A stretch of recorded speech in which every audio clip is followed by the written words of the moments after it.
오늘 우리에게 주시는 하나님의 말씀입니다. 에스더 6장 에스더 6장 1절에서 3절 말씀입니다. 에스더 6장 1절에서 3절 한 목소리로 봉독합니다. 그날 밤에 왕이 잠이 오지 아니하므로 명령하여 역대일기를 가져다가 자기 앞에서 읽히더니 그 속에 기록하기를 문을 지키던 왕의 두 넷이 빅다나와 데레스가 아하수에로 왕을 암살하려는 음모를 모르드게가 고발하였다 하였는지라. 왕이 이르되 이 일에 대하여 무슨 존귀와 관작을 모르드게에게 베풀었느냐 하니 측근 신하들이 대답하되 아무것도 베풀지 아니하였나이다 하니라. 아멘. 로마서 16장 19절 말씀입니다. 로마서 16장 19절 말씀 한 목소리로 봉독합니다. 너희의 순종함이 모든 사람에게 들리는지라. 그러므로 내가 너희로 말미암아 기뻐하노니 너희가 선한데 지혜롭고 악한데 미련하기를 원하노라. 아멘. 오늘 함께 예배 드리시는 모든 분들을 주님의 이름으로 환영하고 축복합니다. 올해 받으신 약속의 말씀 함께 암송하겠습니다.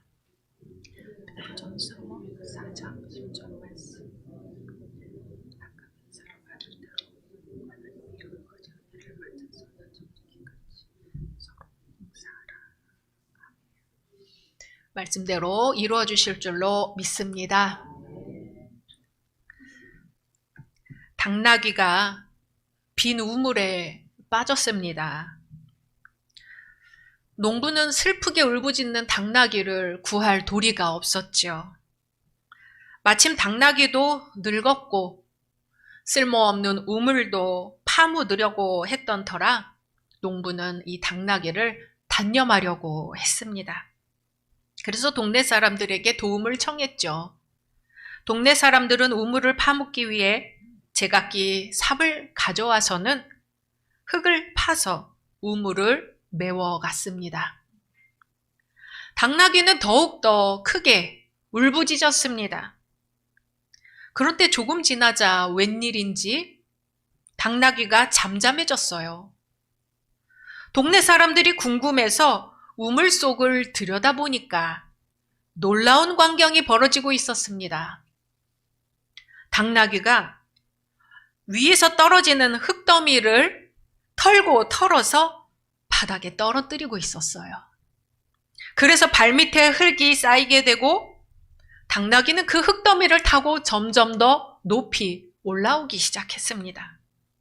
그렇게 해서 당나귀는 자기를 묻으려고 했던 흙을 이용해 무사히 그 우물에서 빠져나올 수 있었습니다. 정말 그렇습니다. 자신을 매장하기 위해 던진 비방과 모함과 굴욕의 흙이 오히려 자기를 살리는 것이 된 것이죠. 남이 진흙을 던질 때 그것을 털어버려서 자신이 더 성장하고 높아질 수 있는 영혼의 발판이 되는 것이죠. 그래서 어느 날 그 곤경의 우물에서 벗어나 자유롭게 살아갈 수 있는 날을 맞이하게 되는 것입니다. 뒤집어 생각할 줄 알아야 하는 것이죠. 모든 삶에는 불행이 행이 되고 행이 불행이 되는 세옹지마의 변화가 있습니다. 우물속 같은 절망 속에서도 불행을 행운으로 바꾸는 놀라운 역전의 기회가 있는 것입니다. 우물에 빠진 당나귀처럼 남들이 나를 해칠지라도 주님의 말씀대로 두려워하지 말고 강하고 담대해야 합니다. 성경에서 가장 극적이고 역전이 되는 이야기를 꼽으라면 바로 에스더의 이야기일 것입니다. 우물에 던져진 당나귀처럼 불행이 행이 되고 행이 불행이 되는 이야기가 이 에스더서에 담겨 있는 것이죠. 에스더 이야기의 배경은 페르시아 제국 아하수에로 왕의 궁궐입니다. 아하수에로 왕은 기원전 4세기 대페르시아 제국의 통치자였습니다. 영토는 에티오피아에서 인도에 이르기까지 방대한 영토를 장악하고 있었습니다. 그는 자신의 부귀를 자랑하기 위해 무려 180일간이나 잔치를 베풀었고, 그 잔치가 끝난 다음에도 도성수산에 있는 백성을 빈부귀천 가리지 않고 궁궐로 초대해서 또 일주일이나 잔치를 계속했습니다. 왕은 술에 취해 왕비 와스디를 사람들 앞에서 자랑하고 싶었지요. 그래서 왕비 와스디를 앞으로 오라고 명했습니다. 그런데 왕비 와스디가 왕의 명령을 거절한 겁니다. 그래서 왕비 자리에서 폐위되고 말았습니다. 왕비 와스디도 대단하지요. 대제국의 통치자 왕의 명령을 거절했으니까요. 아무튼 그게 원인이 되어 새 왕비를 뽑게 되는데, 약소민족인 유대민족의 고아소녀 에스더가 왕비가 되는 겁니다. 고아소녀 에스더를 길러준 사람은 사촌오빠 모르드게입니다. 모르드게는 전에 예루살렘이 바벨론에 함락당할 때 포로로 잡혀왔습니다. 이제 바벨론이 망하고 페르시아 제국이 들어섰는데 그 땅에 계속해서 살고 있는 것이죠. 모르드게는 궁궐 문지기로 일했습니다. 궁궐 문지기 정도 되면은 괜찮은 자리였습니다. 어느 날 넷이 두 사람이 영모한 사실을 알게 되었고, 그 사실을 사촌이자 왕비인 에스더에게 전달했습니다. 에스더는 그 사실을 왕에게 알렸고, 왕이 확인해 보니 그 영모가 사실이었습니다. 그래서 그 모든 일을 처리하여 그 사건을 궁중일기에 기록하게 했습니다. 그리고 그 일은 잊혀졌습니다. 까마득하게 잊혀졌어요. 어느 날 문제가 생깁니다. 궁궐 문지기인 모르드게가 하만이 대궐을 출입할 때에 다른 사람들은 다 그 앞에 엎드려 절을 하는데 모르드게만 절을 하지 않는 거죠. 유대민족과 아말렉 족속은 옛날부터 원수지간입니다. 하만은 모르드게를 괘씸히 여겼고, 저 모르드게뿐만 아니라 모르드게에 속한 유다민족 전체를 말살하려는 음모를 꾸미기 시작하죠. 지난주 말씀을 기억하시지요? 하만은 제국의 2인자였고 자식도 많았고 부자였고 왕비의 초대를 2번이나 받아서 만족스러웠습니다. 아내와 친구들을 불러 자랑했습니다. 그런데 딱 하나, 모르드게가 자기한테 엎드려 절하지 않는 것이 거슬리는 겁니다. 다 가졌는데 모르드게 한 사람이 자기에게 절하지 않는 것 때문에 모든 것이 만족스럽지 않습니다. 그래서 한 일이 바로 유대민족 전체를 말살하는 일이었습니다. 하만은 주사위에 일종인 부르를 던져서 아달월 13일을 유다인들 학살 날짜로 정하고 왕의 제가를 받으러 찾아갔습니다. 아무것도 모르는 왕은 제국의 2인자의 말을 들어줍니다. 손가락에 끼고 있던 인장 반지를 내어주고 마음대로 하라고 한 것이죠. 조서는 왕의 이름으로 작성되어 왕의 인장이 찍혔습니다. 그 내용은 아달월 13일 하루 동안 유다 사람들을 남녀노소 할 것 없이 모두 죽이고 도륙하고 그들의 재산을 빼앗으라는 내용이었습니다. 왕은 그 사람들이 유다 민족이라는 것도 몰랐고 자신의 왕비 에스더가 유다인이라는 것도 몰랐습니다. 모르드게는 이 사실을 알게 되자 왕비 에스더에게 사람을 보내 그 사실을 알리고 왕의 마음을 좀 움직여 보라고 권했습니다. 하지만 왕이 부르지 않았는데도 왕 앞으로 나갔다가는 남자나 여자나 다 사형으로 다스리게끔 법이 되어 있는 거예요. 때문에 에스더도 내가 30일 동안 한 번도 왕을 보지 못했는데 내가 가기가 어렵습니다. 고민에 고민을 거듭하다 에스더는 드디어 결단을 내립니다. 에스더 4장 16절 같이 한번 읽겠습니다. 당신은 가서 수산에 있는 유다인을 다 모으고 나를 위하여 금식하되 밤낮 3일을 먹지도 말고 마시지도 마소서. 나도 나의 시녀와 더불어 이렇게 금식한 후에 규례를 어기고 왕에게 나아가리니 죽으면 죽으리이다 하니라. 아멘. 에스더는 아름다운 여인이고 아무리 몸을 단장하고 왕에게 사랑을 받는다 할지라도 그것만으로는 왕에게 가까이 갈 수가 없었습니다. 나라의 법도가 왕이 부르지 않으면 갈 수가 없는 거죠. 그래서 에스더는 유다인들에게 밤낮 3일 동안 하나님께 금식하고 기도하라고 명한 것입니다. 그 이후에 내가 목숨을 걸고 왕에게 나아가겠다고 하는 것이죠. 금식 기도는 하나님만 의지하겠다는 표현입니다. 금식 기도는 하나님의 진노를 돌이키는 힘이 있습니다. 아무것도 먹지 않고 하나님만 의지하겠다는 것은 하나님만이 나를 살려주실 분이라는 것을 기억하는 것이고 세상 그 무엇보다도 하나님만이 내 삶의 우선순위라는 것을 고백하는 것입니다.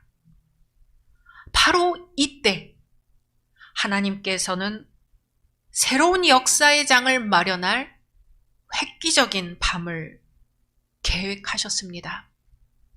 바로 이때가 언제인가요? 에스더와 유대 민족이 합심하여 3일 금식을 했을 때 무슨 일이 벌어지나요? 에스더 6장 1절 같이 읽습니다. 그날 밤에 왕이 잠이 오지 아니하므로 명령하여 역대일기를 가져다가 자기 앞에서 읽히더니 아멘. 그날 밤에 왕이 잠이 오지 않았다고 합니다. 그리고 역대일기를 가져다가 자기 앞에서 읽게 합니다. 이것이 우연일까요? 왜 하필 그 밤에 왕이 잠이 오지 않았는지는 아무도 모릅니다. 하나님만 아시죠. 왜 하필 그 밤에 왕이 잠이 안 와서 궁중의 역사를 기록한 역대일기를 가져다 읽으라고 했는지는 아무도 모릅니다. 하나님만이 아시죠. 그 밤에 아하수에로가 잠에 못 들고 깨어 역대일기를 읽어달라고 명한 날, 우연히도 왕의 목숨을 살려주었던 모르드게의 공적을 듣게 됩니다. 잊혀졌던 모르드게의 공로가 이 밤에 발견된 것입니다. 결코 인간을 중심으로 해서 벌어진 우연의 사건이 아니라 치밀한 하나님의 구원의 계획하에 이루어진 일이었죠. 왕이 역대일기에서 이 사건을 듣게 된 상황은 참으로 극적입니다. 페르시아 제국 아하수에로 왕의 총애를 받아 부귀와 영화와 권세를 독차지하고 있던 하만이 그 권세로 제국 내의 유다인들을 말살할 계획을 세우고 시행 중인 바로 그때, 바로 이때 역전이 일어나기 시작하는 겁니다. 하나님은 한치의 오차도 없이 역사를 운행하시는 줄로 믿습니다. 잠언 기자는 너는 내일 일을 자랑하지 말라. 하루 동안에 무슨 일이 날는지 내가 알 수 없음이니라. 아멘.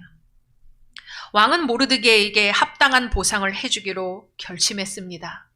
그래서 왕의 옷을 입히고 왕이 타는 마차를 태우고 그 하만을 모르드게 옆에 서게 한 후에 왕은 존귀하게 여기길 원하는 사람은 이렇게 한다고 외치게 하는 거죠. 역전이 일어난 것입니다. 이후 모르드게는 아하수에로의 다음가는 총리가 되었고 그는 하나님께서 주신 그의 권한과 영향력을 이스라엘 백성뿐 아니라 온 민족의 안전과 번영을 위해서 사용했습니다. 온 유대 민족이 몰살당할 뻔했는데 이제는 모든 민족이 부러워하는 민족이 되었습니다. 죽을 뻔한 모르드게는 높여져서 왕 다음가는 총리가 되었습니다. 포기하지 않고 기도할 때에 이러한 역사가 일어난 줄로 믿습니다. 하나님께서는 하나님을 믿는 자녀들에게 입술의 권세를 주셨습니다. 감사한다는 건 선포하는 것입니다. 내 상황이 다 좋아서, 다 만족스러워서 감사가 아니라 그럼에도 불구하고 감사입니다. 그럼에도 불구하고 감사는 내 의지로 하는 감사가 아니라 예수님의 이름으로 하는 감사입니다. 아직 오지 않았으나 이미 될 걸로 믿고 하는 선포가 감사입니다. 눈에 보이는 상황과 여건을 뚫고 믿음으로 선포하는 감사에까지 나아가기를 소망합니다. 눈에 보이는 세상을 뚫고 믿음으로 보는 세상을 보며 감사하게 되기를 소망합니다. 하나님은 감사하라고 하셨습니다. 감사함으로 하나님께 나아오라고 하셨습니다. 범사에 감사하라고 하셨습니다. 순종이 제사보다 낫다고 하셨습니다. 감사하라고 하셨으니 감사하는 것에 순종하시기를 소망합니다. 제가 교회 문서를 정리하다가요, 40일 특별 새벽기도 간증 모음집을 찾았습니다. 기억하시는 분들 계실까요? 2001년 10월 8일에서 11월 16일까지 있었던 40일 특별 새벽 기도회 간증 모음집입니다. 지금 우리 감사 특별 새벽 기도회랑 기간이 비슷하지요. 여기에 우리 고 이기영 권사님의 간증문이 있어서 읽어드립니다. 전도사님, 40일 작정 기도회가 며칠 날인가요? 네, 몇 월 며칠이에요. 그렇군요. 내 평생 유년 주일학교 때부터 교회 다녔어도 새벽 기도 작정 기도는 처음이고 새벽 기도라는 단어 자체도 모르고 살아왔네요. 하지만 수지 이사 오기 전 평촌에서 하나님과 약속을 했습니다. 이사 가서는 열심히 교회를 섬기며 봉사하리라고 말이지요. 40일 작정된 날이 내일이니 어떻게 하나 고민했습니다. 새벽 2시, 3시 되면 머리가 아팠습니다. 진통제를 먹어야 했습니다. 30여 년을 그렇게 해오고 있습니다. 약을 먹고 나면 카페인 때문에 잠을 못 이루다가 4시, 5시에야 잠이 들고 하는 것이 거의 버릇처럼 되었습니다. 그런데 어떻게 기도를 하나? 주님, 해보겠습니다. 하고 간절히 구했습니다. 전도사님, 새벽에 전화해 주세요. 그리고 그날이 왔습니다. 새벽 예배에 참석해서 주님, 부족한 자식, 탕자와 같은 자식 돌아왔습니다. 용서하시고 받아주세요. 회개의 눈물일까, 감사의 눈물일까, 여하튼 콧물과 눈물이 범벅이 되어 흘렀습니다. 전능의 하나님, 내게 뜨거운 성령을 주소서. 온 몸이 환희가 넘치고 세상을 얻은 것 같은 기쁨을 주소서 기도했지요. 그런데 기도한 지 20여일이 지나도 응답은 없었습니다. 주님, 내 기도는 왜 안 들어주시나요? 주님, 왜요? 40일이 지나도록 불타는 뜨거움이 없다면 새벽 기도 안 나올 거예요. 그런데 어느 날 새벽 목사님의 설교에 힘을 얻었습니다. 성경 말씀에 하나님 말씀에 순종하는 것은 제사 드리는 것보다 낫다는 말씀이었습니다. 맞아, 이거야. 나 목사님 말씀에 무조건 순종하겠습니다. 성령님은 바람같이 이슬같이 비둘기같이 오신다고 했지요. 내가 이렇게 매일 새벽에 나올 수 있는 것 하나님의 은혜요, 성령의 역사하심입니다. 사랑하는 주님 감사합니다. 감사합니다. 성령 임재하심 감사합니다.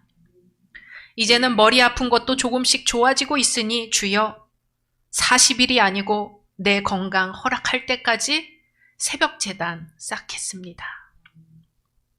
그런데 하나님, 나 전도 1000명 한다고 부흥 강사님께 손들었는데 어떡하죠? 이렇게 민망하고 죄스럽고 송구하고 어쩌면 좋아요. 책임도 못 질 일을 저질러 놓고 주님, 기도에 힘 주세요. 전도하게 해주세요. 성령님, 나와 그림자처럼 같이 되어주셔서 도와주세요. 경솔함을 뉘우치고 회개합니다. 하지만 주여, 말씀으로 전도는 하겠습니다. 열매야 있던 없던 1000명, 2000명 만나는 사람마다 주님을 믿으세요, 구원받으세요 라고 외쳐보겠습니다. 주여 도와주세요. 목사님이 무거운 책임 주신 것, 여전도회 회장, 구역장, 순종으로 아멘 했는데 하나님 아버지 성령으로 힘주시고 기도로 이룰 수 있게 해주세요. 오늘 새벽도 어김없이 따르릉 따르릉 전화벨이 작은 내 방에 고요를 깨뜨립니다. 로마서 16장 19절 우리 다 같이 한번 읽어볼까요? 시작. 너희의 순종함이 모든 사람에게 들리는지라. 그러므로 내가 너희로 말미암아 기뻐하노니 너희가 선한데 지혜롭고 악한데 미련하기를 원하노라. 아멘. 우리가 감사로 순종할 때 우리의 순종이 모든 사람에게 들려지기를 소망합니다. 그러므로 하나님께서 우리의 순종으로 말미암아 기뻐하시기를 원합니다. 우리가 선한데 지혜롭고 악한데 미련하기를 소망합니다. 역전의 하나님, 어느 날 갑자기 이루어진 것이 아니지요. 작은 순종이 모여 작은 기도가 모여 작은 감사가 모여 어느 날 하나님은 우리의 인생에 역전을 이루시는 겁니다. 오늘도 우리는 예수님의 십자가 앞에 섰습니다. 우리 삶에 십자가가 새겨지는 것을 두려워하지 말고 그 십자가를 뚫고 부활의 생명을 부여잡는 우리 모든 열린 성도님들 되시기를 주님의 이름으로 소망합니다. 주님의 말씀입니다. 너희의 순종함이 모든 사람에게 들리는지라. 그러므로 내가 너희로 말미암아 기뻐하노니 너희가 선한데 지혜롭고 악한데 미련하기를 원하노라. 아멘. 함께 침묵으로 기도하겠습니다.